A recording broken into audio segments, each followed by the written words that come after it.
Yaorana, bonsoir à tous. C'est l'heure du débrief, 52 minutes pour débattre des sujets qui animent la société polynésienne. L'ice ou la méthamphétamine est aujourd'hui l'un des plus grands défis de notre FENUA. D'après les chiffres officiels, près de 30 000 Polynésiens seraient concernés par la consommation de cette drogue qui génère violences et drames familiaux. En 2024, les autorités ont encore saisi plus de 2,7 kilos d'ice, la preuve que malgré des tentatives de répression, le trafic continue de se développer. Mais derrière ces chiffres, il y a des visages, il y a des familles et il y a des destins parfois brisés. Alors comment comprendre ce que vivent réellement ces personnes confrontées à l'ice? Comment accompagner celles et ceux qui veulent s'en sortir? Et quelles solutions existent déjà? Que faudrait-il améliorer aujourd'hui en Polynésie? Ce soir, je vous propose de débriefer du fléau de l'ice. Faisons face à la réalité avec Keanu Pani. Tu es un ancien consommateur d'ice. Tu viens nous partager ton parcours, ta lutte pour t'en sortir. Aujourd'hui, d'ailleurs, tu accompagnes la Fédération citoyenne polynésienne de lutte contre les drogues et la toxicomanie, Yaorana. Merci d'être là. À côté de toi, un autre membre de la fédération, Jackson Brotherson. Tu es engagé auprès des familles et des jeunes au travers notamment d'associations à la Presqu'île. Yorana. Yorana. Et enfin, en face, Stanley Paillet-Ellis. Tu es le coordinateur d'un programme post-sevrage, Vaamata, qui accompagne des volontaires dans un chemin de reconstruction après la consommation d'ice. Yorana. Merci à tous les trois d'avoir accepté cette invitation. L'ice, c'est un sujet dont on parle beaucoup en ce moment, qui s'est vraiment imposé dans notre quotidien, finalement à tous. Je sais que c'est un sujet compliqué, mais j'aimerais ce soir, effectivement, comme je l'ai dit en introduction, parler de la réalité, le terrain auquel vous êtes confrontés finalement chaque jour. Et Keanu, je vais commencer avec toi. Est-ce que tu peux nous raconter ton premier contact avec l'ice? Comment ça s'est passé? Qu'est-ce qui t'a fait basculer? Moi, je vais dire que c'était lors d'une dépression. Bon, après, comme je dis toujours aux jeunes sur le terrain, lorsqu'on fait des interventions, les moments où on est triste, c'est les moments où on est les plus influençables, vulnérables aussi. Et ça a été mon cas. Mais aujourd'hui, j'ai réussi à m'en sortir grâce à la mentalité, grâce aux valeurs, à l'éducation, tout ça. Voilà, on va venir un petit peu sur ton parcours, mais finalement, c'était un mal-être intérieur, en fait. Oui, voilà, c'est souvent, hein, c'est un mal-être intérieur, ou sinon, c'est par rapport aux fréquentations aussi. Hein. Et t'avais quel âge? Parce que t'es jeune aujourd'hui, t'as quoi? T'as 20 ans? Oui, j'ai 20 ans. T'avais quel âge quand t'as commencé alors? J'ai touché ça, j'avais 18 ans. Ouais. Donc, j'avais 18 ans. Ouais, c'était déjà très très jeune pour commencer. Jackson, sur le terrain, quels signaux d'alerte la fédération observe aujourd'hui? Est-ce que la situation s'aggrave? Si on doit faire un peu un état des lieux. Ben oui, pour vous dire par exemple, les interventions de la fédération en fait se font quotidiennement déjà. Au début, comme je disais, lorsque la fédération a commencé à exister, donc la fédération recevait une dizaine de messages par jour. Et aujourd'hui, on est pas loin d'une centaine par jour. C'est énorme. Donc c'est énorme, voilà. Et c'est des messages de famille, d'appel à l'aide, de consommateurs, Voilà, d'appel à l'aide, consommateurs, des enfants qui essaient de violenter en fait les parents ou qui essaient aussi de se violenter eux-mêmes. Nous avons aussi constamment des problèmes d'agression. Enfin, voilà, il y a tout un monde et qui font que les familles interviennent beaucoup au travers des appels. Donc finalement, en très peu de temps, ça a explosé, quoi. Mais peut-être parce qu'ils savent maintenant qu'il y a la fédération aussi. Voilà, je pense que c'est plus parce qu'ils savent maintenant qu'il y a la fédération. Hein. Mais le phénomène était déjà, on va dire, bien répandu apparemment depuis ces 2 dernières années. Ouais. Et Stanley, enfin, donc tu vas lancer un programme. En tout cas, il y a un programme qui est en cours. Pourquoi est-ce que tu as voulu proposer ce type de programme-là, Vaamata? Avant tout, Aurélie, merci de l'invitation. Hein. Avec plaisir. Et Rana, à tous les gens qui nous regardent. Alors moi, j'ai pensé à un programme il y a déjà quelques années. Il y a quelques années, j'étais comme Keanu, hein, j'étais un consommateur. Et de par cette expérience-là, j'ai mis en avant ce parcours-là j'en ai fait une force en fait. Et t'avais le besoin en fait comment dire, de te rendre utile par rapport à cette population-là. Je pense qu'Anou ne dirait pas le contraire. Ça fait partie de la reconstruction en fait. Cette étape de vouloir aider les autres et vouloir aider son prochain. Et de fait d'avoir cette expérience-là et de savoir de quoi on parle, c'est ça. Parce qu'on a des personnes qui font de la prévention, mais qui n'ont jamais connu le produit, qui n'ont jamais consommé et qui en parlent par connaissance théorique, mais ils n'ont pas vécu ça. Donc la pratique, entre guillemets, nous, ça donne plus de force à nos interventions, à ce qu'on dit en fait.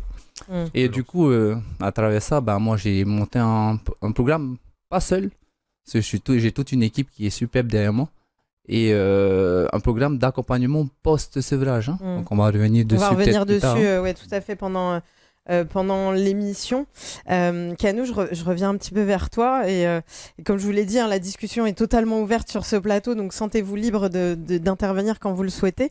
Quand est-ce que tu as compris que t'étais pris au piège dans cette spirale de l'ICE? C'est dès la première fois, que tu touches... La première prise. Tu sais déjà que là, c'est foutu, quoi, parce que moi, comme j'étais assez jeune quand même, du coup, l'addiction, elle a pas tardé à venir. C'était dès la première fois, ça y est, j'étais touché, quoi. Je voulais ma deuxième prise. Ça t'a procuré quoi, cette première prise? Comment dire? Ça m'a procuré, je me suis senti plus fort déjà, parce qu'à ce moment-là, j'étais vraiment faible. Mentalement, ça m'a vraiment... Si je devais parler, par exemple, pour les boxeurs qui nous regardent, moi, je me suis senti comme Mike Tyson, c'est-à-dire que...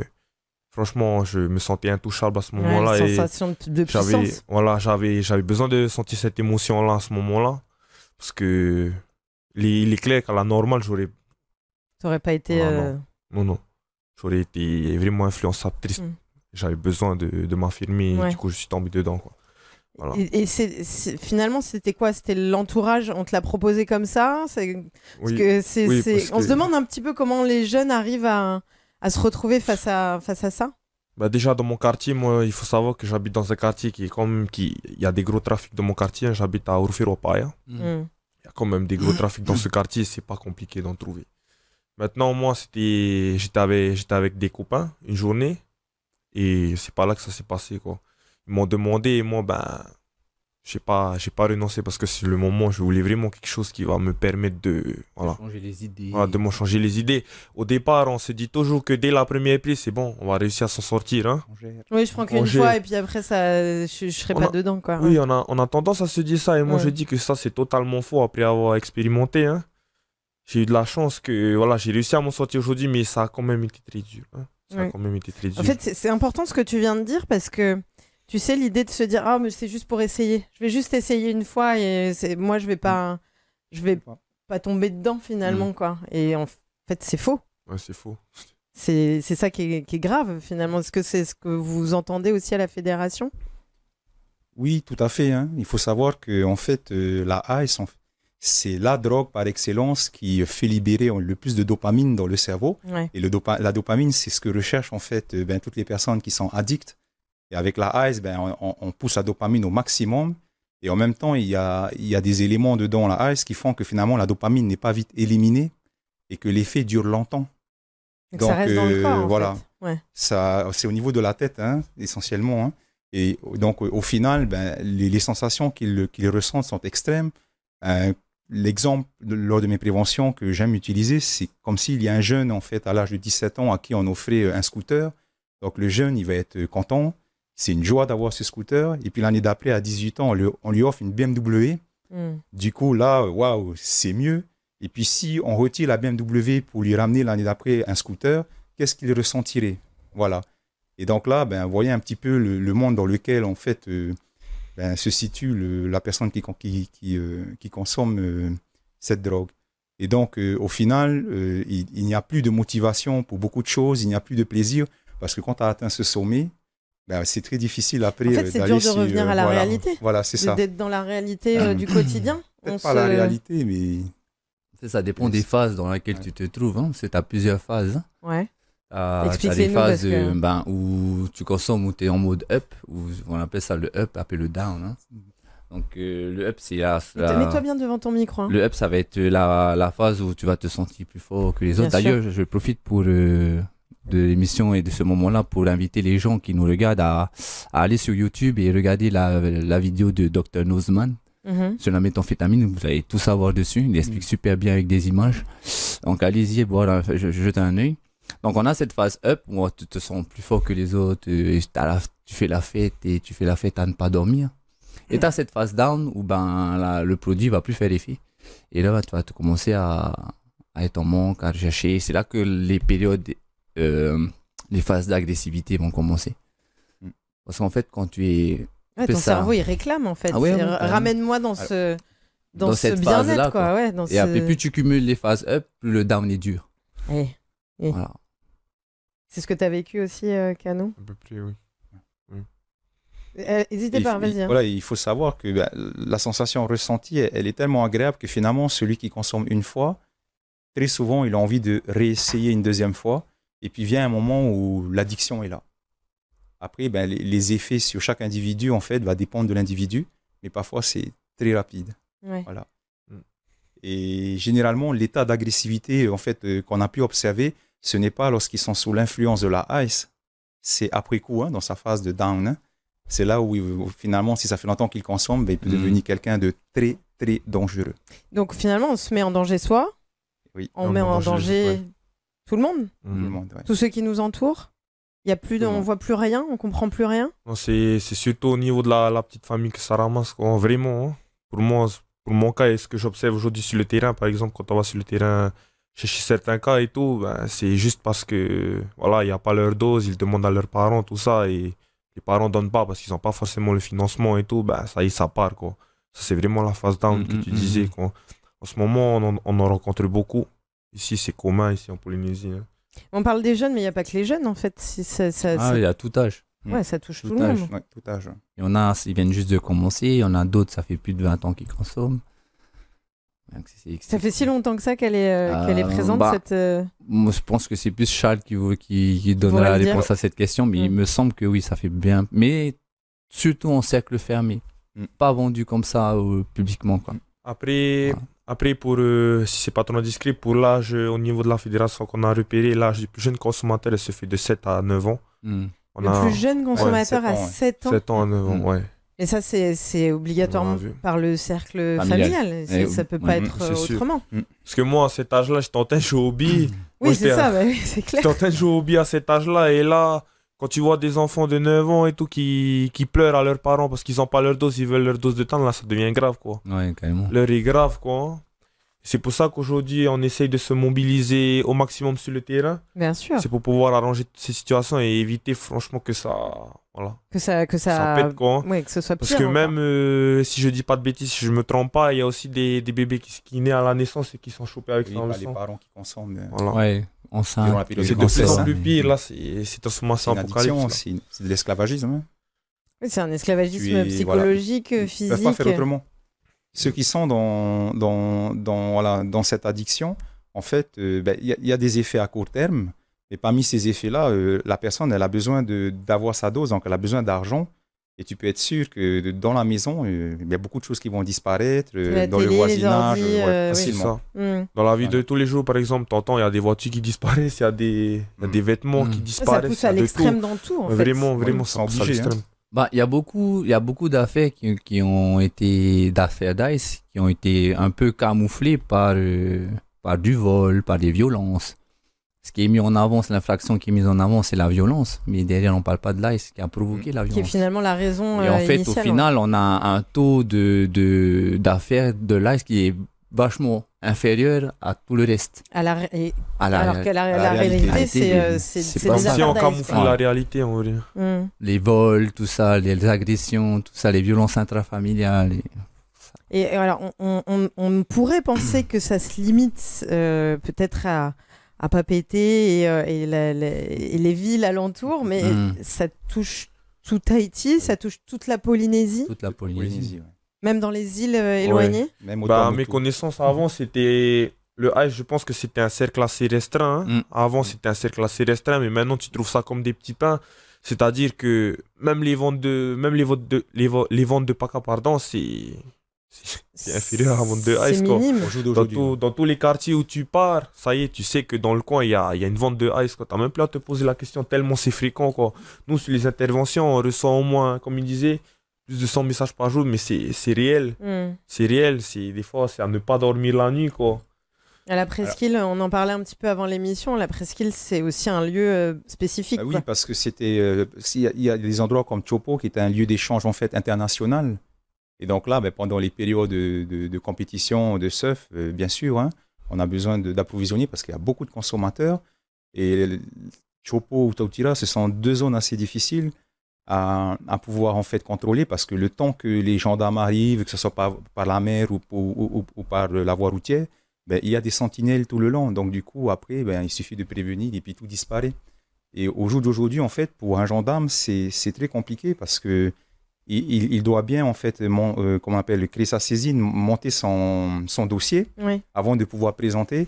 Et donc, du coup, il faut que quand il arrive, il ait toutes les preuves devant lui à coup sûr, sinon ça ne sert à rien tout ce qu'ils entreprennent, quoi. Là, tu en parles de trafic, du coup, parce qu'il n'y aurait pas de consommateurs s'il n'y avait pas de trafic. Toi, est-ce que dans ton expérience, on a essayé de t'amener sur ce chemin-là en tant que consommateur? Parce que ce que j'ai cru comprendre, c'est que finalement, on crée une addiction chez les gens et puis finalement, tiens, tu peux pas payer ce que tu as consommé, donc oui. tu vas rendre des services. Non. Vous avez ce genre Moi, franchement, j'ai jamais été guidé à ça.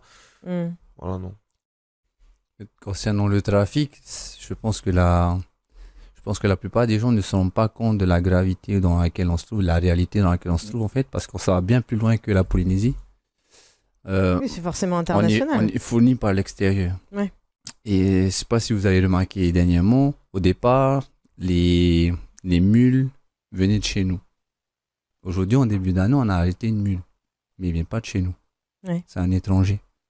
Donc, ils ont commencé vraiment à pointer Tahiti comme une ressource. Un point stratégique. Un point stratégique et financier pour eux. Et ça veut dire qu'il y a des contacts entre les trafiquants locaux et l'extérieur. Ah oui. Et il y a même des cartels qui sont en contact avec des trafiquants ici pour monter des accords et des transactions, quoi. Oui, il faut savoir qu'en fait, il y a encore quelques mois en arrière, le gramme de l'ice coûtait 200 000. Oui. Okay. Au Mexique, qui est l'un des pays plus grands producteurs, avec la Chine dans ce domaine, sur place, on pourrait trouver en fait de l'ice à 2 $ le gramme. Wow. 2 $ le gramme. Donc pour le prix d'un bonbon, tu reviens ici et tu vendrais ça à 200 000. Il n'y a pas de lien. Et voilà. Là, ils ont... Et là, alors, il se trouve que, justement, à l'échelle internationale, la Polynésie est le lieu où on achète le plus cher l'ice. Parce que dans l'historique, en fait, en termes de vente de drogue, généralement, l'ice a été répandu parce que l'achat de la cocaïne était plus onéreux, plus coûteux. Et donc, c'était plus facile d'aller vers cette drogue, qui était une drogue, en fait, appelée drogue des pauvres. Drogue des pauvres, tout simplement. Bas de gamme. Et ici, on achète tout aussi cher que la cocaïne. Donc, et en plus, il y a eu plusieurs Polynésiens qui se sont fait arrêter à l'aéroport de Los Angeles. Bien sûr, ça nous est paru au travers des journaux, mais eux aussi, là-bas, ils ont l'information. Bien sûr. Et ça a attiré, en fait, les regards de cartel. Voilà, ça a attiré les regards de cartel. Et ils ont vu la Polynésie comme un centre potentiel avec beaucoup d'argent qui peuvent se faire avec ce produit qui est un produit qui vaut rien, en fait, dans leur pays. Voilà. Comment on fait pour financer sa consommation à 18 ans quand on entend... ça coûte combien, en fait, quand tu prends une dose, par exemple? Ah non, mais tu sais, moi, je vais pas te mentir. Moi, du premier coup, j'ai pas payé. C'est-à-dire... Ouais, en fait, c'est... Comment dire? C'est comme si c'est un... Voilà, non, même pas. On te fait tester. Oui, on te teste. On te fait tester et quand tu deviens addict, c'est là, débrouille-toi à payer, quoi. Si t'as envie encore, va chercher de ton côté et tout, tu te débrouilles, quoi, vraiment. Mais moi, on m'a pas fait payer, c'était vraiment partagé, comme il dit, hein. Et du coup, t'as consommé pendant combien de temps? J'ai consommé pendant 2 ans, 3 ans. 2 ans, ouais. Voilà, mais j'étais vraiment caché, quoi. Ouais. J'étais vraiment caché, mes parents n'étaient pas au courant, personne n'était au courant. Ah, t'as réussi à cacher, donc on peut quand même cacher... son état d'une certaine manière. Moi, si tu veux, à ce moment-là, j'étais dans un foyer J'étais avec des copains dans un foyer et je rentrais que le week-end. D'accord. Du coup, voilà. Comme j'allais à l'université et tout, j'étais au foyer, dans un foyer. Voilà. Et t'arrivais à suivre tes études en même temps? Non, pas du tout. Ouais. Non, ouais, non, pas du tout. Je faisais n'importe quoi. Ben, après, j'ai pas réussi mes années et tout à l'université. Et j'ai rebondi ailleurs en passant des concours, tout ça. Voilà. On Parce que va les venir concours, sur je sais pas, le déclic aussi, mais on en parlait rapidement. Le financement, ça passe parfois par des vols, ça passe par l'entrée dans le trafic aussi. Et donc finalement, on devient un pays de trafiquants. On peut dire ça comme ça? Malheureusement, hein. Ouais. Lorsqu'on voit la facilité avec laquelle on se procure là, il faut savoir aujourd'hui, on n'est plus à 200 000 le gramme. Dans certains endroits, on peut même en trouver à 50 000 le gramme, selon les retours qu'on a. Alors, qu'est-ce que ça veut dire? Ça veut dire que ça se démocratise. Ça se démocratise, voilà. Et bon, si tu ne peux pas acheter le gramme, la plupart des vendeurs vendent ce qu'on appelle le ten. Donc, c'est 1/10 du gramme, tu es à 0,1 gramme. Ça, c'est une voilà. prise, le ten pour non, avec comprendre? un ten, on peut faire 3 prises à peu près. Hein. Ouais. C'est ça, hein, 3 prises à peu près. Entre 3 et 5 prises. Et en fait, au jour d'aujourd'hui, donc le ten, c'était vendu à 10 000. Maintenant, on peut trouver à 5 000. Et ils vendent aussi à la bouffée. Hein, à la bouffée, 2 000, 3 000 francs la bouffée, sont les prix actuels. Oui, donc il y a des, Voilà. il y a des, Après, il y a des maintenant, levels, quoi. Voilà. En fait, il faut savoir que l'ice existait déjà depuis les années 2000. Hein. Moi, quand j'étais adolescent, Oui, la il y avait déjà de méthamphétamine, l'ice là oui. où j'étais. Mais effectivement, comme me disait Stanley, c'était dans un cercle restreint, avec aussi un groupe de personnes qui avaient une certaine éthique. C'est-à-dire que même si ce qu'ils font, c'est illégal, mais ils ne donnaient pas ça aux enfants. Alors qu'aujourd'hui, tous les coups sont permis pour se faire de l'argent. Là, on est vraiment dans une autre mentalité et une mentalité qui est grave. Hein. Ben oui, Voilà. c'est dès qu'on Ça- touche à la jeunesse, de toute façon, ça devient... Combien de prises on prend par jour, par exemple? Comprendre un petit peu le fonctionnement. Ça dépend en fait. Tout dépend. Ça dépend des gens, ça dépend de pourquoi ils consomment, ça dépend de leurs besoins. Ça, c'est vraiment variable hein, en Non, fonction pas des gens. déterminé. Après, aujourd'hui, quand il dit, je vais rebondir sur ses propos. Par Bien sûr. exemple, aujourd'hui, il y a des dealers, par exemple, qui s'amusent à aller devant les écoles. Hein. Ils s'amusent à louer des voitures pour aller devant les écoles, pour attendre les enfants, justement. Et les enfants, quand ils descendent du bus, poum, direct, ils checkent le dealer, poum, la bouffer. Ensuite, ils vont à l'école. Non. Offerte, hein, début. Hein. Waouh. Offerte, ouais. Et on ne peut pas mettre un policier devant chaque école non plus. Pas encore, hein. Mais pourquoi Mais pas? je pense que l'État va effectivement devoir réellement songer à prendre des mesures particulières pour la Polynésie, qui va devenir une plaque tournante du Pacifique dans le cas du trafic. Lorsqu'on voit au Mexique la puissance en fait que possèdent les cartels, je pense qu'ici on sera largement dépassé s'ils venaient s'installer. Ouais. Bon, ça c'est mon avis, hein, Ouais. parce que ils sont armés, ils ont tout ce que l'armée possède, eux aussi ils l'ont. Ils ont des technologies qu'on n'y penserait même pas. Et donc, du coup, il y a un réel souci à se faire dans ce sens. Et plutôt on prend la bête par les cornes, plutôt on s'en sortira. Maintenant, si effectivement... Est-ce qu'on n'est pas déjà un peu en retard, là? Alors, je vais... Limite. Hein. Voilà. Non, je vais... En fait, voilà. Il faut savoir que on peut remercier quand même le gouvernement actuel de s'être intéressé au phénomène. Et donc, grâce à Nahema Temari, via aussi le président Moïtai Wouderson, ils ont voulu financer cette étude concernant la réalité du terrain. Voilà. Même si ça avait déjà été mené dans le passé par Éric Quentin et puis et les deux sociologues. Du coup, grâce à ce chiffre qui a été en fait annoncé, on se rend compte de l'ampleur. Si on devait uniquement s'intéresser à Tahiti, 30 000 consommateurs, en réalité, ça représente 1/6 de la population. Ça veut dire que dans notre entourage, il y a environ une personne sur 6 qui est en fait dans ce fléau qui consomme. Ce qui est énorme. En sachant, on en parlera peut-être tout à l'heure, mais des effets néfastes. Et en fait, chacune de ces personnes peuvent devenir un danger réel pour la société. En tout cas, au travers de la fédération, c'est le quotidien. Non, mais parlons-en des effets néfastes sur la société. Ouais. C'était vraiment le point d'après, c'est l'impact en fait. L'impact sur les familles, l'impact sur le quotidien, mais l'impact aussi finalement sur, sur la société dans son ensemble, sur la capacité de travailler des gens qui sont consommateurs. Je pense que tout ça, ça a des conséquences. En plus des vols qui ont déjà été parlé, il faut savoir que la plupart des foyers qu'on rencontre et dont on voit en fait un enfant qui est dedans, on retrouve toujours les mêmes caractéristiques. Une maison détruite, Mm. des parents qui ne savent plus comment faire.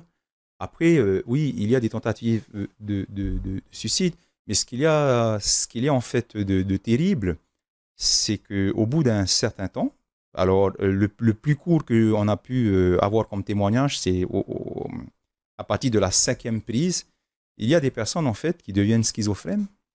Ah oui, qui développent des pathologies. Ah oui, hein, mais facilement. Dans le cadre de la AS, c'est facile d'atteindre ce niveau. Et si déjà en plus on est fragile au départ, ça décuple l'effet. Tout à fait. Et en fait, après, ils ont des hallucinations qui peuvent être visuelles. Par exemple, il y a un ami qui, la journée, passait son temps dans l'arbre. Il était ancien consommateur. Et quand il allait dans l'arbre, en fait, c'est parce que il regardait les policiers qui étaient dans sa cour. On a retrouvé des maisons où tout était scotché sur le plafond pour éviter que le voisin regarde dans le plafond. En fait, voilà, il y a des délires comme ça. Ouais. Sinon, tu as des trous aussi dans les plafonds pour aller regarder s'il n'y a personne qui le regarde. Il veut vérifier par le plafond s'il n'y a pas de caméra, tout ça. Voilà. Oui, il y a la paranoïa qui voilà, s'installe. Le terrain, hein. Voilà, après, il y a les, comme tu disais, il y a les hallucinations. Il y a les hallucinations mentales et non. Auditives, voilà, visuelles. Voilà. Ça, c'est on entend les voix et tout. Voilà. Et en fait, tu vois, par exemple, sur le terrain, moi j'avais assisté à un moment donné, il entendait le gars qu'on avait en face de nous, en fait, il entendait des voix et du coup, il a failli tuer sa maman, quoi. Enfin, c'est souvent ce qui arrive, hein. Avec les voix, en fait, quand tu es consommateur, tu n'arrives pas forcément à faire la différence entre le réel et ce qui se passe dans ta tête, en fait. Tu as vraiment l'impression que tu as quelqu'un qui te parle. Tu vis le truc complètement, voilà. quoi. Que tu vis le truc. Et ils obéissent à la voix, en fait. Bien sûr. C'est ça qui... Si la voix c'est le principe des schizophrènes. Hein, voilà. Si la voix elle va te dire, va te pendre, franchement, ils vont pas hésiter à le faire. En temps réel, si tu dis à quelqu'un, attache une corde autour de ton cou, et plie juste les jambes. La personne normale, franchement, elle va se lever, elle va dire, ah non, ça fait mal. Mais alors que quelqu'un qui est sous l'effet du ice, justement, quand tu vas lui dire, quand cette voix-là va lui dire, je sais pas, pends-toi, lui, il va pas penser à se remettre droit, il va vraiment aller jusqu'au bout de la chose. Et la voix va lui dire, va jusqu'au bout. Oui, il n'y a plus de réflexion, en fait. Voilà. C'est quelqu'un d'autre qui prend la possession de ton corps, d'une certaine manière. C'est comme ici, moi j'ai remarqué, les Polynésiens, ils ont quand même un tempérament assez agressif quand même. Hein. Alors quand tu arrives au moment où tu tombes dans cet effet-là, s'il te dit frappe tes parents, t'as plus tes parents en face de toi, c'est des ennemis, c'est des cibles que t'as en face de toi, c'est plus des parents, quoi. Tu vois? Est-ce qu'il y a eu des conséquences, toi, sur ta famille? Tu disais que tes parents n'étaient pas au courant, au final, donc non, y a pas... t'as réussi à garder... Parce que moi, en fait, si tu veux, j'avais plusieurs tournures à côté, hein. J'avais le sport, tout ça, je passais beaucoup de moments au terrain avec les copains à l'université. Du coup, moi, le week-end, je touchais pas, quoi. Hein. Je touchais pas et tout, il y avait que la semaine, vraiment, où j'avais besoin de ça aussi, c'était pour... En fait, c'est tant que tu étais loin de ta famille, tu étais un peu dedans, et quand tu étais près de ta famille, tu gardais la conscience que... Je faisais tout pour ne protège, pas... Quoi. Voilà. Non, pas que je les protège, je faisais tout pour pas que ça se sache. Ouais. Voilà, je cachais, hein. J'essayais de cacher au mieux, quoi. Hein. Voilà. Moi, ça a été mon cas. Toi, si tu veux en parler, hein, c'est pas une obligation, mais il y a eu des conséquences sur ta famille, sur Ah oui, non, c'est sûr, hein, c'est sûr. Moi, j'ai vécu quelque chose de plus chaotique encore qu'à nous. Hein. Donc, moi, il y a eu la détention, il y a une séparation avec la famille, il y a un éloignement, il y a une privation de liberté qui est présente et qui est vraie. Et quand tu tombes dedans, tu te rends compte et tu te fais à l'idée que tu as tout gâché ou tu as tout brisé, quelque part. Hein. Et après, tu te remets en question et c'est là que tu commences à prendre conscience de chaque chose et avoir le déclic, quoi. La plupart des gens qui consomment, j'allais dire, tout le monde met sa famille en danger. Ils mettent tous leur famille en danger. Si ça dure dans le temps. Après, comme je dis, ça dépend des individus. Hein. Par exemple, là, il y avait un jeune, au bout de sa 5e prise, il commençait à entendre la voix. Et c'est ce qui l'a fait un petit peu peur et arrêté. C'est un miraculé. Il a réussi à s'en sortir tout seul par crainte. Hein. Mais ça dépend en fait de chaque individu. Mais effectivement, je pense qu'une consommation assez longue arrive forcément à ce résultat si c'est continu. Pourquoi? Parce que là, on est vraiment dans un processus, on va dire biologique, hein, qui fait que ces excès de sécrétion de dopamine, de noradrénaline, de sérotonine, ce sont les trois en fait, hein, généralement qui est libéré en force. Ben, ça fatigue, on va dire, hein, de manière simple, ça fatigue le neurone. Et après, le neurone, ben, soit il ne fonctionne plus comme il faut. Donc, dans ce cas, tu n'éprouves plus de plaisir ou sinon, ben, ton humeur est complètement déboussolée. Et tu as des crises aussi où tu n'arrives plus à te contrôler. Ou soit le neurone meurt. Ouais, tu te et là, crames pour récupérer ça, voilà. Et d'ailleurs, depuis 2018, on a remarqué que la plupart des personnes qui sont sous une forme addicte, en fait, ont un rétrécissement du volume du cerveau. Et très souvent, c'est lié aussi à... Et plus tu le prends jeune, pire c'est, parce que tes neurones sont encore en formation et donc ils ne se développent pas. Ils se développent jusqu'à l'âge de 21, 25 ans. Hein, et ben, si tu commences en fait avant, ben, le jeune qui va aller dedans, il faut savoir que très souvent, quand tu vas le sortir de là, il ne sera pas forcément le même que quand il était... il aura forcément changé. Voilà. Tu ne peux pas être le même qu'au début, quoi. Après, ça dépend des individus, mais dès qu'on a conscience qu'un jeune est dedans, il faut le retirer le plus vite possible. Parce que sinon, on le perd à jamais. Nous, dans le cas de notre association, on a une famille où un jeune, en fait, avait fait une fête à la presqu'île. Et dans sa boisson, parce qu'il faut savoir que c'est soluble, hein, le cristal hein, de méthamphétamine. Et dans sa boisson, en fait, on a mis, bon, sans qu'il sache. Et finalement, il en a bu. Et ça s'est très mal passé pour lui. Il n'était pas rentré à l'heure qu'il fallait. Le lendemain, on l'a retrouvé comme ça, par terre, endormi. Les parents l'ont récupéré. Il était mal. Ils ont été faire une analyse de sang. En fait, il avait de la méthamphétamine hein, dans le corps. Mais maintenant, le garçon, il a un souci. En fait, voilà, ça a touché son cerveau. Ah oui. Et il n'a plus vraiment cette capacité d'agir normalement. Il est constamment sous médicaments. Il y a des vraies conséquences à long terme. Voilà, alors que lui, il a fait qu'une prise. Même pas volontaire en plus. Même pas volontaire. Voilà, donc pareil, aujourd'hui aussi, ça nous alerte du coup, lorsque nous sortons, que ce soit des filles ou des garçons, n'allons pas avec n'importe qui. Ne laissons pas comme ça nos verres ouverts à disposition de tout le monde, comme c'est le cas généralement des fêtes. Hein. On boit dans n'importe quel verre. Oui, dans les bars, aujourd'hui, on ne fait pas spécialement attention. Ben voilà, ben là, c'est une famille qui est en détresse, qui est en difficulté, qui pleure. Et la personne vers qui se retourner, en fait, ces familles se retrouvent seules.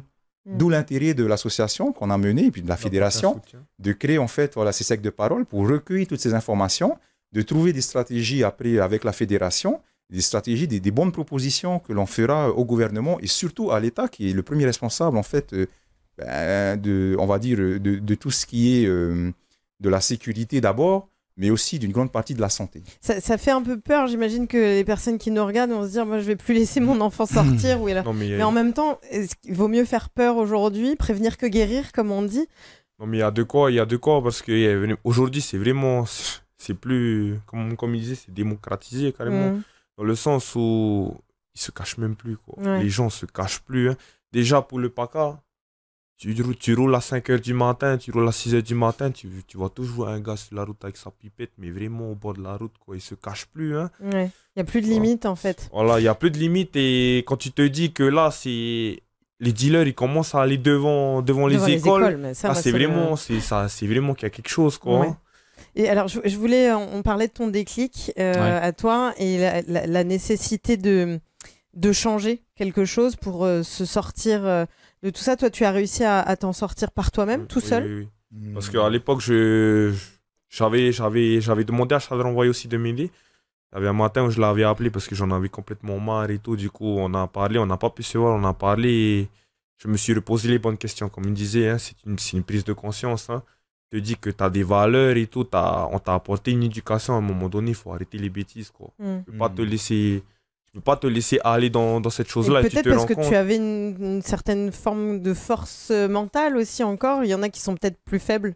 Après, je lui dis que j'ai été accompagné quand même par Charles, hein, par mon maman aussi, ma copine aussi. Tu étais entouré. Voilà, parce que ma maman, elle a appris après, mais voilà. On a réussi à m'en sortir de là, mais c'est sûr que sur le coup, ça n'a pas été une partie de remise, ça n'a pas été facile. Hein. T'as mis combien de temps, tu penses, à peu près? Moi, je pense que j'ai mis 3-4 mois hein, pour bien... Encore, hein, et encore. Hein. Mais 3-4 mois, c'était déjà... Mon envie, elle n'était plus là, hein, déjà. Hein. Mais après, il y avait des petits restes comme les crises de colère, tout ça. Hein. Il y avait toujours des petites Oui, crises qui l'impact restaient. sur Voilà. le long terme dont on parle, sur le Tout à fait, cerveau tout à fait, et voilà. sur l'humeur, Tout à en fait. fait. Voilà, les impacts sur l'humeur, tout ça. Et après, ça s'est calmé. Quoi. Et toi, Stanley, aujourd'hui, justement, je voudrais qu'on parle de ton programme parce que c'est important. C'est un programme que tu mets en place, qui est en cours en ce moment, qui devrait commencer au mois d'octobre. Donc, Vahamata, est-ce que tu peux nous expliquer ce que c'est que ce programme? Qu'est-ce que tu proposes concrètement? Alors, le programme s'appelle Vahamata. Mata'a qui veut dire délivrer d'un mal-être. Le Va'a, pourquoi le Va'a? Parce que le Va'a est la base même de la société polynésienne. Donc j'ai mis en place ce programme avec mon équipe, comme je disais tout à l'heure. Tu ne peux pas le faire seul, c'est sûr. Oui, justement, j'ai besoin de partenaires, j'ai besoin de collaborateurs. Et j'ai mis en place ce programme justement pour aider les anciens consommateurs d'ice à arrêter, à se sevrer. Et comme je disais tout à l'heure, on intervient en post-sevrage. Ce qui est important de le souligner. En fait, le profil des personnes qui peuvent dans la consommation d'ice, vous avez plusieurs phases. Je rebondis sur ce qu'il disait juste avant. On a une phase aiguë, donc de 0 à 4 jours, à 72 heures à peu près, où là, la consommation, le manque est vraiment présent, où on est vraiment agressif, on commence à vraiment ressentir le manque, ou la phase de décompression. Ensuite, on a une phase d'une semaine, d'une à 2 semaines, où on est encore pas totalement dans le sevrage, où on a besoin encore de temps pour pouvoir... Qu'est-ce qu'il faut faire dans ces moments-là, dans ces phases-là? Le mieux, c'est déjà dans un premier temps de bien s'entourer. Ouais. Donc l'environnement surtout agit sur la consommation. Donc c'est vraiment de bien s'entourer et de prendre conscience en fait, d'avoir ce déclic-là qu'Anou il a eu, que moi j'ai eu. Et si moi je suis désolée, je me mets à la place d'une maman que je suis. Je vois mon enfant, il me dit maman aide-moi. Qu'est-ce que je dois faire? Je l'enferme à la maison et je lui dis on sort plus. À l'époque, on aurait fait ça. Oui. Aujourd'hui, non, on a des acteurs. Aujourd'hui, on est là. Quand je dis qu'Anou est là, Charles est là, moi je suis là, la fédération est là, les associations sont là. Et souvent, comme on sait, les enfants, ils n'auront pas forcément le courage d'aller vers leurs parents directement parce que ça, c'est un sujet quand même assez sensible au niveau des familles. Quoi. Comme qu'Anou qui l'a caché à ses parents, par exemple. Tu vois. Donc, le programme va intervenir en post-sevrage. Pourquoi en post-sevrage? Il y a beaucoup de personnes qui nous demandent et qui nous posent la question. C'est avant tout pour la sécurité du bénéficiaire, mais aussi pour la sécurité de l'encadrement. Et donc, c'est au bout de combien de temps qu'on peut considérer qu'on est en post-sevrage? Alors, nous, pour le programme, on a considéré qu'au bout d'un mois, où tu ne consommes pas pendant un mois, tu es admissible au programme. D'accord. Avant ça, on va essayer de t'encourager à aller vers le CPSA ou à aller vers les structures adaptées pour pouvoir arrêter. Par exemple, il y en a un qui m'a contacté et qui avait fait un séjour à Tokani. Donc, il a fait une petite partie de son sevrage et qui a continué son sevrage en famille et tout de suite après, il nous a appelé pour pouvoir prétendre au programme. Donc, du coup, lui, il a le profil idéal pour le programme et c'est quelqu'un de très créatif et d'admirable, en fait. Voilà. Et donc, une fois qu'on a passé ce mois-là, on est admissible. Qu'est-ce qui va se passer dans ce programme de sevrage concrètement? Ça a été un peu le parcours du combattant pour mettre en place ce programme, je ne vais pas te mentir. On devait commencer en juillet de cette année. Aujourd'hui, on est arrivé à la fin d'année, on n'a toujours pas les moyens, surtout financiers, de lancer le programme. Donc, le nerf de la guerre restera toujours l'argent, je pense. Voilà, je pense aussi, parce qu'on fait appel à des professionnels qui donnent de leur temps et de leur énergie, de leur amour pour le programme, et du coup, on ne peut pas se permettre de bénévolat, comme on dit, il a ses limites. Donc du coup, voilà, le programme final, la version finale du programme, le programme pilote, devrait commencer le 27 octobre. On a déjà commencé à faire des entretiens et on a déjà commencé à recruter des bénéficiaires. Donc, le programme en soi-même, c'est la base, c'est vraiment le retour aux sources. Après, pour chacun, ça va être différent. Par exemple, pour moi, ça a été la culture vraiment qui m'a permis de garder mon cap. Pour certains, ça a été la religion, comme notre ami Charles. Et voilà, chacun aura sa clé pour déverrouiller tout ça. Moi, le programme, il est basé sur la culture essentiellement, mais aussi sur les croyances de chacun. Donc, on ne va pas se limiter qu'à la culture, en fait. Bien que le programme soit à une partie en immersion totale à Farihapi, donc le partenariat de l'association Haururu, qu'on remercie, et qui gère en fait Farihapi. Donc les bénéficiaires seront en immersion totale à Farihapi pour les couper justement de leur environnement toxique. Et en amont, nous, coordinateurs, moi je suis coordinateur, mais j'ai ma co-coordinatrice aussi qui est spécialisée dans les addictions. Et du coup, nous, on intervient avec les familles. Pendant qu'ils sont en immersion, vous travaillez avec les familles en parallèle. De manière à ce que quand ils sortent d'immersion, ils sortent sains, un peu entre guillemets, ils ne vont pas revenir dans un environnement toxique. On va faire en sorte à ce qu'ils reviennent dans un environnement sain. Et la famille, du coup, est informée. Elle sait ce qui s'est passé, elle sait ce qu'elle doit faire. Elle participe surtout. C'est de pas de les mettre, de côté, parce que ça brise des liens. Bien sûr. Et du coup là, c'est de renouer ces liens grâce à ces paroles, grâce à ces contacts, à ce lien qu'on réattache ensemble, quoi. Parce que je pense que justement garder ce lien, parfois ça doit être compliqué. Je pense que vous travaillez beaucoup sur la prévention avec les familles. J'imagine qu'il y a des familles qui se disent un jour non, je veux plus rien avoir à faire avec cette personne. Et il faut réussir à recréer ce lien-là. On va dire, c'est la pensée naturelle, surtout lorsque tu as un majeur qui, en fait, n'écoute plus puisqu'il est sous l'influence totale de la ICE, dictée par l'ICE. Et puis, les vols, les violences au sein du foyer. Et bien souvent, ce qu'on observe, c'est « Ok, tu ne veux pas écouter, tu veux continuer tes bêtises, dégage de la maison. » Tout seul, quoi. Voilà. Ça, c'est le discours naturel et c'est la plus grande erreur, en fait, que l'on puisse faire. Au jour d'aujourd'hui... On peut comprendre les familles, c'est difficile de subir. C'est naturel, oui, c'est normal. Mais en réalité, en fait, de ce qu'il en sort de toutes les expériences qu'on a, généralement, bien souvent, c'est la maman qui essaye quand même d'avoir encore cette affection malgré toutes les souffrances, parce que l'enfant va la violenter, va peut-être même tenter de tuer. C'est assez courant, mine de rien. C'est pas rare, c'est assez courant. Il y en a qui sont arrivés au bout, c'est ça le pire. Voilà, il y en a qui sont arrivés au bout. Et donc, du coup, en fait, c'est important que les familles sachent, et c'est un des axes aussi de la fédération, cette éducation à la parentalité et puis par rapport à ce phénomène. Il est important en fait de savoir qu'en réalité, l'enfant aussi, qui est sous l'influence de l'ICE, est en détresse et quelque part, il a besoin quand même de son entourage. Même s'il a du mal déjà à se gérer avec lui-même.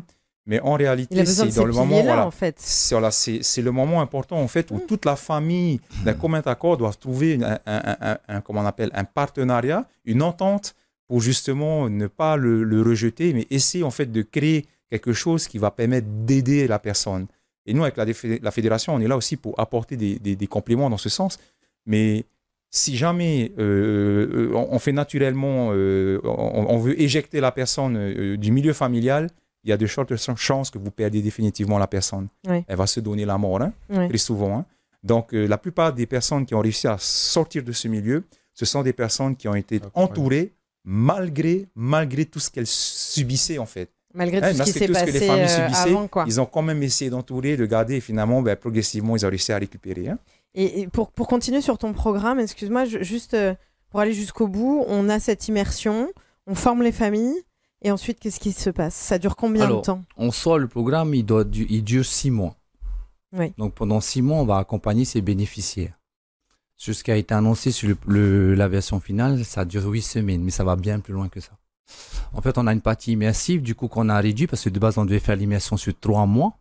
Et là, du coup, avec le temps qui nous reste et le rush et le financement, on a réduit à 2 semaines. Il faut financer ces programmes, je le dis. Ce qui est pour moi, qui est très peu. Oui, d'ailleurs, on lance un appel à tous les financeurs privés qui peuvent nous aider à lancer ce programme. Oui, du coup, on a 2 semaines d'immersion, pardon. Et ensuite, ça continue en alternance. Ça veut dire qu'à un moment donné, ils vont sortir d'immersion, mais on va continuer à les suivre en atelier, surtout dans ce qu'on appelle, on a mis en place, en fait, ma co-coordinatrice, surtout elle, des ateliers d'addiction, de bien-être, avec des programmes Ikigai, je ne sais pas si tu connais l'Ikigai, sur le sentement de soi-même et tout. Il y a les ateliers de VAR aussi. Ouais, il y a des ateliers sportifs aussi que moi j'encadre. Et on s'est mis des objectifs sportifs. Et bon, ces semaines d'accompagnement, on aura des ateliers du coup. Et il y aura aussi la convention qu'on a qu'on a signée justement aujourd'hui avec le CEFI, qui est un de nos plus gros partenaires, qui va gérer en fait la réinsertion professionnelle de ces bénéficiaires. Donc ils arrivent, ils n'ont pas de travail en général. Et du coup, ils vont sortir du programme avec un travail. À la fin du programme, ils seront formés au parrainage. C'est-à-dire qu'on va les former au parrainage pour les prochains bénéficiaires qui vont arriver, pour qu'ils puissent les accompagner. Transmettre et continuer à être dans un cercle vertueux finalement. Et leur montrer que on peut en sortir. On est là au moins avec un nous pour réussir par l'exemple, c'est ce qu'on disait aussi tout à l'heure quand on a discuté un petit peu avant l'émission. Ouais. Pouvoir montrer qu'il y a des exemples positifs et que c'est pas une fatalité finalement cette addiction-là. Vous aussi, auprès de la fédération, vous proposez, alors peut-être pas des programmes de ce type-là, mais on parlait de prévention. Vous allez au contact du public directement. Toi aussi, tu interviens auprès des gens. Comment ça se passe ? Ce sont dans les écoles, les associations et les églises. Les programmes sont quand même variés. Hein. Donc, par exemple, Stanley, qui était membre fondateur de la fédération, pareil, lorsqu'il a commencé en fait à penser son programme, il y avait quand même l'équipe de la fédération avec lui. Bien sûr, après, il a continué à développer ça. Mais on était ensemble pour défendre son dossier. On est passé ensemble devant le gouvernement pour faire les présentations, tout ça. Et on a appuyé en fait. Je suis désolée, mais c'est une réflexion que je me fais. C'est quand même les associations qui pallient à une question de santé publique aujourd'hui. C'est-à-dire que c'est la population aujourd'hui qui prend en main quelque chose qu'on pourrait attendre des pouvoirs publics. Et c'est peut-être aussi des fois ce qui génère un petit peu de colère dans la population. Oui, alors je dirais, en fait, personnellement, aujourd'hui, c'est un peu touchy, lorsqu'on voit la réalité du phénomène, hein, comme disait Stanley, hein, en fait, nous, on agit sur le terrain. Donc, on perçoit cette réalité, mais comme d'autres ne le perçoivent pas. Tous les jours, quasiment, on reçoit des situations inédites qu'on ne penserait même pas. Hein. Voilà. Bon, après... C'est important que la population s'en empare et que finalement, tout le monde mette sa pierre à l'édifice. Voilà. Au jour d'aujourd'hui, lorsqu'on dénombre la totalité en fait, des autorités pour pouvoir intervenir, à savoir la gendarmerie, la douane, comment on appelle la DTPN, hein, ils sont moins de 900. Et dedans, ils sont pas tous dans l'intervention. Il y a des personnes qui sont dans l'administratif, tout ça. 30 000 consommateurs. Je sais pas, on fait le ratio, c'est simple. Mais en plus, ces 30 000, bon, généralement, les enquêtes ont pu être établies en recoupant plusieurs données, à savoir ceux qui ont consulté des spécialistes, ceux qui ont été déclarés par tout ce qui est social, tous les milieux sociaux, hein, voilà, ceux qui travaillent dans le domaine social, ceux aussi qui ont fait de la prison, tout ça, ça a été enregistré. Puis là, on parle que des consommateurs, il y a aussi toute la partie trafic autour. Voilà. C'est là où je voulais en venir, ces 30 000, en fait, sortent de cette enquête, mais toutes les autres personnes en périphérie, que ce soit des gamins, ceux chez qui on intervient, ne sont pas en fait référencés.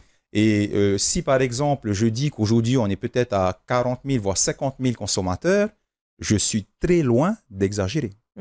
Très, très loin. Et ça fait peur. Voilà. Et donc, par estimation simple, voilà, on n'est même pas à 1 sur 6. En réalité, on est à bien moins. Et comme je disais, alors, parfois, on nous dit, mais voilà, comme c'est la drogue, c'est sûr que ça fait peur. On dit, vous vous exposez quelque part. Mais en fait, si on ne réagit pas à aider les personnes maintenant et à essayer de faire de la prévention, demain, c'est toute la population qui sera en danger. Lorsqu'on entend cette voix, tu vas dans un parking comme ça, tu sors pour aller à Carrefour, le gars qui est à côté de toi, tu ne sais pas s'il entend la voix ou pas. Par exemple, là, dernièrement... on va se méfier de tout le monde. Tout le monde va se méfier de tout le monde, alors que ce n'est pas, tout à fait. C'est pas la vie quotidienne des Polynésiens. Comment on appelle, un meurtre qui a choqué le monde avec cette Ukrainienne dans le train. Mais quand on regarde la personne, en fait, qu'est-ce qu'elle a dit? Elle disait que c'était la voix qui lui disait de faire. Bien sûr. Voilà. On se retrouve exactement dans le même schéma. Des enfants qui essaient de violenter ou de tuer leurs parents, c'est pas rare. Hein. C'est quasi hebdomadaire. C'est quasi chaque semaine. Et c'est une vraie catastrophe. On arrive Voilà. déjà à la fin de l'émission, je suis voilà. désolée. Ah, ok. Juste, non, Mais il ça, nous c'est reste... important. Oui, hein. bien sûr que c'est très très important ce que tu dis. Et encore, je trouve qu'on on a passé là une cinquantaine de minutes à en parler. Il y aurait tellement d'autres choses, et je le dis souvent dans cette émission. Mais on a effleuré la question du trafic et de ce que ça implique sur la société, sur l'embrigadement de ces jeunes qui finalement se disent bah, je vais gagner très bien ma vie en faisant quelque chose de très mal. Mais comment expliquer que c'est finalement pas le but d'une vie, hein, de gagner beaucoup d'argent. C'est un peu très difficile, hein, parce que dans le passé, par exemple, lorsqu'on disait à un jeune étudiant qu'il allait gagner 300 000 ou 400 000, waouh, c'était le métier par excellence. Bien sûr. Mais au jour d'aujourd'hui, avec tout ce qu'on voit sur les réseaux sociaux, où tu travailles pas et tu gagnes des millions, pour eux, 300 000, 400 000, ça commence à être rien. C'est plus rien. Et la AS, ben, visiblement, on dirait que c'est comme si c'était une réponse à ça. Mais ils ne se rendent pas compte que finalement, au travers de cette vente, au travers de ce commerce, ben, il y a des familles qui meurent. La Polynésie meurt. Qui souffrent. Voilà. Et avant, je rappelle, les anciens consommateurs ne donnaient pas aux jeunes. Alors que maintenant, tout est permis. Hein. Ouais. C'est ce qu'on disait. Il n'y a plus aucune limite. Lycées, voilà. Je voudrais juste te donner la parole une dernière fois, Keanu. Si tu devais t'adresser aux jeunes, aux moins jeunes, aux personnes qui seraient tentées d'essayer une fois, ce serait quoi le message que tu leur passerais? Franchement, moi, si je pouvais vous transmettre un message, c'est de ne vraiment pas essayer, de ne pas faire cette erreur-là de se dire qu'on peut sortir aussi facilement. Quand tu tombes dans un cercle vicieux comme ça, c'est difficile de s'en sortir et ça prend vraiment beaucoup de temps et tu sors quand même avec des séquelles. Donc, si je pouvais donner un message, c'est ne pas essayer. N'essayez même pas, ne touchez pas. Ne vous rapprochez même pas des personnes qui sont à l'intérieur. Vraiment, faut vraiment fuir ce genre de personnes et il faut faire attention à ces fréquentations. Et pour ceux qui sont encore dedans, quel conseil vous pourrez, un mot à leur transmettre? Peut-être Stanley? Stop. Sortez. Stop. C'est plus facile à dire qu'à faire, j'imagine. Mais... Arrêtez le massacre, en fait. Prenez conscience que vous tuez et prenez des vies. Et moi, comme Charlie dit, vous avez du sang sur les mains, les dealers. C'est vrai. Et moi, je dirais également à ceux qui le peuvent, au pouvoir public, à ceux qui ont les financements derrière, d'accompagner les initiatives citoyennes comme on a aujourd'hui autour de la table. C'est extrêmement important. Là, c'est pas juste une affaire de chiffres, c'est une réalité humaine, une réalité sociale essentielle aujourd'hui pour notre Polynésie. Pardon, je suis un peu émue sur la fin de l'émission. Merci pour vos témoignages poignants et essentiels, vraiment pour notre Fénois à tous. Merci beaucoup d'avoir partagé avec nous ce soir. C'est extrêmement important. Vous avez entendu les messages, il est transmis, transmettez-le autour de vous. Merci beaucoup d'avoir suivi cette émission. Je vous rappelle que toutes les émissions sont en replay sur TNTV Replay. On se retrouve dans 2 semaines, même heure, même chaîne, pour un nouveau débrief.